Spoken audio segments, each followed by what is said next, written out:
Promotion అంటే జిల్లాలో తీసుకుంటారు ఏదైనా జిల్లా ఉపాధ్యక్షులు కార్యదర్శి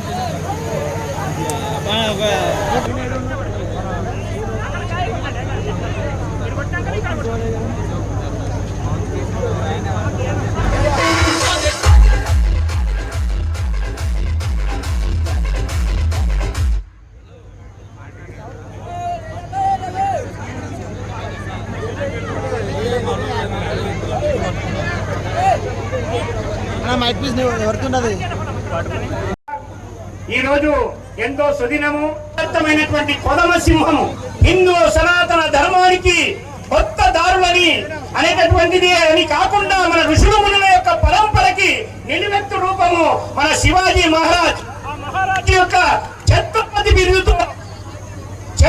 బిరుదుతో ఆయనని మరి అనేక దేశాల రాజులు కూడా పొగిడి ఈ రోజు ఇంత ఘనమైనటువంటి ఆయన యొక్క నిలువెత్తు రూపాన్ని మన గ్రామంలో మన దౌలతాబాద్ నడిబొట్టున మనం స్థాపించుకోవడము అందుకు అతిథిగా మరి వచ్చినటువంటి మన ఆదిత్య పరాశ్రీ గారు అదేవిధంగా మరి పూజ్య స్వామీజీ రఘోత్తమ ఆచార్యులు అనేటటువంటి నేను మన జ్ఞానపీఠం తరఫున అక్కడ త్రిశక్తి పీఠం తరఫున అమ్మవారి ఆశీస్సులు అందించినందుకు ఎందుకంటే శివాజీ మహారాజ్ కు అమ్మవారే ధీరోదత్తమైనటువంటి వజ్రాన్ని ప్రసాదించింది అటువంటి ఆ తల్లి మరి ఈ రోజు మనకు చక్కగా నెలకొన్నటువంటి ఒక దుర్గా భవాని దేవత అక్కడ మరి పూజలు అందుకుంటూ ఉన్నటువంటి మనమందరం కూడా వెళ్లి దర్శనం చేసుకునేటటువంటి భాగ్యాన్ని మనం కల్పించినందుకు దయానందుల వారి యొక్క పరంపరని కొనసాగించినటువంటి వివేకానందుల వారు ఆ మహానుభావుడు ప్రపంచమంతా కూడా మన సనాతన ధర్మం గురించి హిందూ సనాతన వ్యవస్థ గురించి తెలియపరిచినటువంటి గనుడు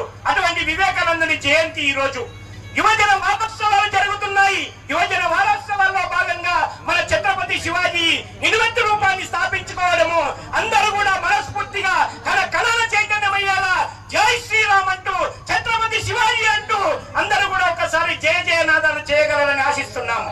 బోలో ఛత్రపతి శివాజీ మహారాజ్ కి, ఛత్రపతి శివాజీ మహారాజ్ కి జై శ్రీరామ్, జై శ్రీరామ్.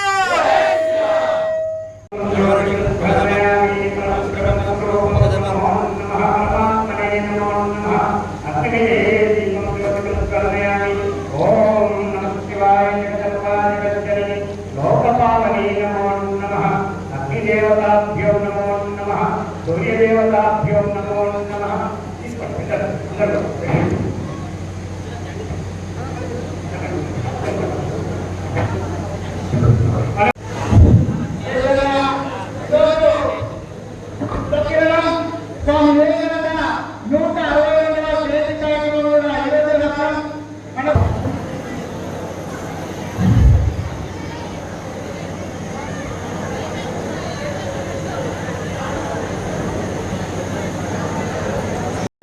ఉంటాయి.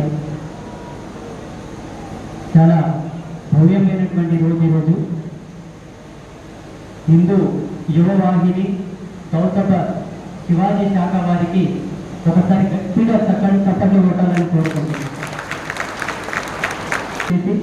మనందరిలో చైతన్యాన్ని నింపినటువంటి ఈ కార్యక్రమానికి నన్ను ఆహ్వానించి నా చేత మంగళాశాసనాలు తెలియపరుస్తున్నటువంటి పెద్దలకు, అలాగే సంఘ ప్రతినిధులకు, హిందూ యువ వాహిని దౌలతాబాద్ శాఖ వారికి కూడా నా అనేక మంగళాశాసనాలు తెలియపరుస్తున్నాను. ఈరోజు ఇంకొక ముఖ్యమైన విశేషం, స్వామి వివేకానంద వారి యొక్క జయంతి కూడా ఉన్నది. మనందరి అదృష్టం ఒక మహాజ్ఞానిని, అలాగే వారితో పాటు ఒక మహావీరుని కూడా ఈరోజు పురస్కరించుకునేటటువంటి అవకాశాన్ని కల్పించినందుకు చాలా సంతోషాన్ని వ్యక్తపరుస్తున్నాను. ఎట్టిన ఈ జన్మకు ధరించిన ఈ స్థితికి ఒక విలువను ఉండాలి కదా, ఉండాలి. కాబట్టి ఏ సభకు మమ్మల్ని ఆహ్వానించినా, ఏ స్టేజ్ ప్రోగ్రాంకి వెళ్ళినా, ఏ ఆవిష్కరణకి వెళ్ళినా మేము సత్యం చెప్పాలనే కంకణం కట్టుకొని సమాజంలో వస్తున్నాం. అందులో భాగంగానే నేను మొన్న నారాయణపేట మహానగరంలో ఒక స్టేట్మెంట్ ఇచ్చాను. అక్కడ జరిగిన కార్యక్రమం ఏంటంటే, బంగ్లాదేశ్ లో హిందువుల పైన జరుగుతున్నటువంటి మారణకాండం నిరసరిస్తూ నేను హిందూ సమాజాన్ని ఒక రిక్వెస్ట్ కోరాను. అంటే నా సమాజాన్ని ఏమి, మన వారసులు, మన ఋషులు, మన పండితోత్తములు మనకు అన్ని ఇచ్చారు. ఈ భూమి అంతమయ్యే వరకు మనం ఏమి అనుభవించాలో అవన్నీ మనకి